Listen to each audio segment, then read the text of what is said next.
अजितदादा पवार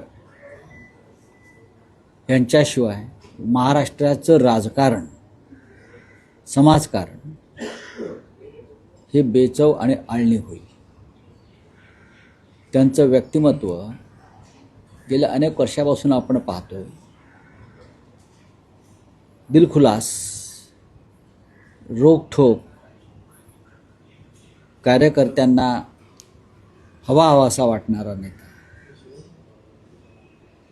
त्यांच्या जाण्यानं महाराष्ट्रावर दुःखाचा डोंगर कोसळलेला आहे. त्यांचं बोलणं, त्यांच्या कामाची पद्धत, त्यांची प्रशासनावरची पकड, या सगळ्या गोष्टी महाराष्ट्राच्या मनात कायम राहतील.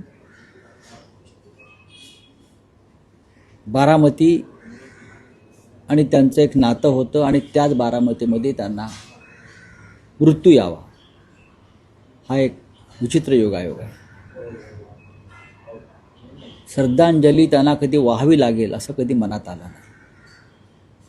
ताज्या व नवनवीन बातम्या पाहण्यासाठी आजच आमच्या मुंबई न्यूज 24 चॅनलला सबस्क्राईब करा.